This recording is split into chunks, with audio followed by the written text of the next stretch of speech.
Στη ΣΥΠΑ υπάρχει ένα σύστημα διαχωρισμού εξουσιών που χωρίζει την εξουσία σε τρεις κλάδους. Η νομοθετική εξουσία ασκείται από το Κογκρέσο, το οποίο είναι υπεύθυνο για τη δημιουργία των νόμων. Το Κογκρέσο αποτελείται από τη Γερουσία και τη Βουλή των Αντιπροσώπων. Η Γερουσία είναι το ανώτερο τμήμα του Κογκρέσου των ΗΠΑ και το ένα από τα δύο σώματα του Κογκρέσου.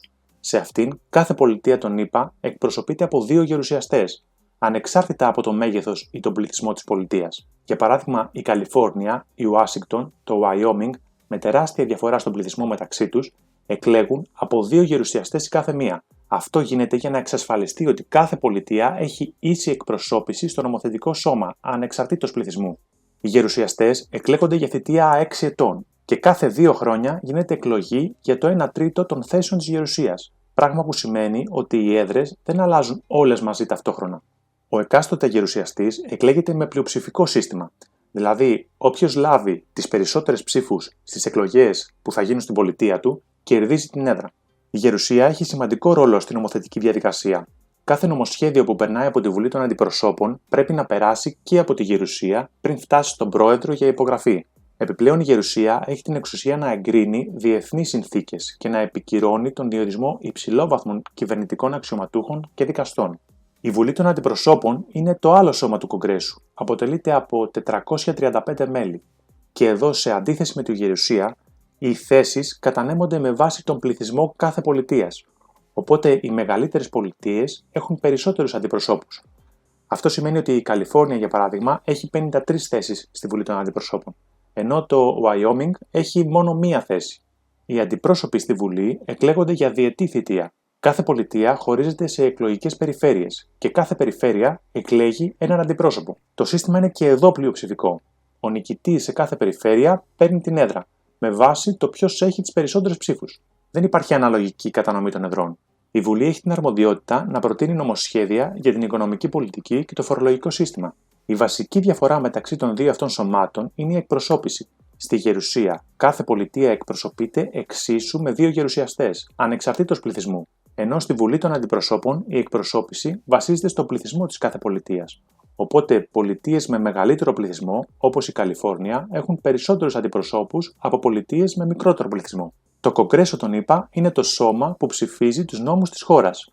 Είναι το νομοθετικό όργανο που αποτελείται από τα δύο μέρη που αναλύσαμε, τη Γερουσία και τη Βουλή των Αντιπροσώπων. Είναι υπεύθυνο για τη δημιουργία, την τροποποίηση και την έγκριση νόμων που ισχύουν σε εθνικό επίπεδο. Η ύπαρξη δύο σωμάτων στο Κογκρέσο, η Βουλή και η Γερουσία, εξασφαλίζει ότι τόσο οι μεγάλες όσο και οι μικρές πολιτείες έχουν λόγο στη διαδικασία θέσπισης των νόμων. Οι μεγάλες πολιτείες έχουν περισσότερους αντιπροσώπους στη Βουλή λόγω του μεγαλύτερου πληθυσμού τους, ενώ στη Γερουσία όλες οι πολιτείες εκπροσωπούνται ισότιμα, με δύο γερουσιαστές η κάθε μία. Σε ορισμένες άλλες χώρες, όπως για παράδειγμα σε πολλά ευρωπαϊκά κράτη, χρησιμοποιείται το αναλογικό σύστημα.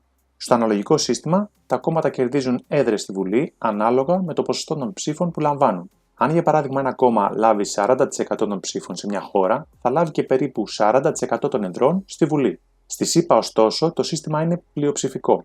Η εκτελεστική εξουσία τώρα ασκείται από τον πρόεδρο, ο οποίος είναι υπεύθυνος για την εφαρμογή των νόμων, τη διοίκηση της κυβέρνησης και τη διαχείριση της εξωτερικής πολιτικής. Ο πρόεδρος επιλέγει τον αντιπρόεδρο της κυβέρνησης και έπειτα συστήνεται όλη η κυβερνητική ομάδα με τα αντίστοιχα υπουργεία. Η διαδικασία ψήφισης ενός νόμου στη ΣΥΠΑ είναι πολύπλοκη και απαιτεί συνεργασία μεταξύ της Βουλής των Αντιπροσώπων, της Γερουσίας και του Προέδρου. Αρχικά ένα νομοσχέδιο προτείνεται είτε από τη Βουλή είτε από τη Γερουσία. Αφού περάσει από το σώμα στο οποίο προτάθηκε, μεταφέρεται στο άλλο σώμα για έγκριση. Εάν το νομοσχέδιο εγκριθεί και από τα δύο σώματα, αποστέλλεται στον πρόεδρο, ο οποίος είτε το υπογράφει και γίνεται νόμος, είτε το απορρίπτει με βέτο. Αν ο πρόεδρος ασκήσει βέτο σε ένα νομοσχέδιο, το Κογκρέσο μπορεί να το παρακάμψει με πλειοψηφία 2 τρίτα των μελών του και στα δύο σώματα που το απαρτίζουν. Το ανώτατο όργανο της Ομοσπονδιακής Δικαιοσύνης των ΗΠΑ είναι το Ανώτατο Δικαστήριο των ΗΠΑ, που αποτελείται από τον πρόεδρο δικαστή και 8 ακόμα δικαστές που διορίζονται από τον πρόεδρο και από τη Γερουσία. Οι 9 δικαστές στο Ανώτατο Δικαστήριο διορίζονται ισόβια ή για όσο καιρό θέλουν να μείνουν. Το Ανώτατο Δικαστήριο επιλύει διαφορές μεταξύ κρατών, εκδικάζει προσφυγές από πολιτιακά και ομοσπονδιακά δικαστήρια και καθορίζει εάν οι ομοσπονδιακοί νόμοι είναι συνταγματικοί. Κάτω από αυτό υπάρχουν τα ομοσπονδιακά δικαστήρια που επιλύουν υποθέσεις σε όλη τη χώρα. Η ομοσπονδιακή δικαιοσύνη εφαρμόζεται κυρίως μέσω των ομοσπονδιακών δικαστηρίων και εφετείων. Οι ομοσπονδιακοί νόμοι υπερέχουν από τους πολιτιακούς και τοπικούς. Ο καθένας από τους τρεις κλάδους έχει τρόπους να ελέγχει τους άλλους δύο, ώστε να μην αποκτήσει κανείς υπερβολική εξουσία. Για παράδειγμα, ο πρόεδρος μπορεί να ασκήσει βέτο σε ένα νόμο που έχει περάσει το Κογκρέσο. Το Κογκρέσο, με τη σειρά του, μπορεί να παρακάμψει το βέτο του Προέδρου αν ψηφίσει τον νόμο με πλειοψηφία 2/3. Το Ανώτατο Δικαστήριο μπορεί να ακυρώσει νόμους που παραβιάζουν το Σύνταγμα. Αυτό το σύστημα εξασφαλίζει ότι κανείς δεν μπορεί να αποκτήσει ανεξέλεγκτη εξουσία, προλαμβάνοντας τυραννικές καταστάσεις.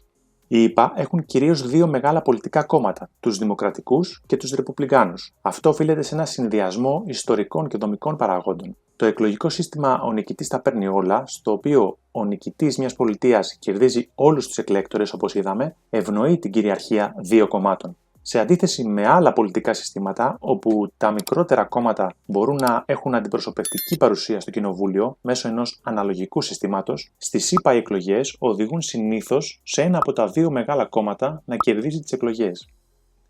Αυτό ήταν το βίντεο για σήμερα. Αν σας άρεσε, μην ξεχάσετε να πατήσετε ένα like και να μου γράψετε αν θέλετε στα σχόλια θέματα για ένα επόμενο βίντεο. Θα βοηθούσε πολύ αν κάνετε μια εγγραφή στο κανάλι. Αν σας ενδιαφέρει το θέμα, δείτε ένα από τα προτινόμενα βίντεο στη συνέχεια. Τα λέμε στο επόμενο.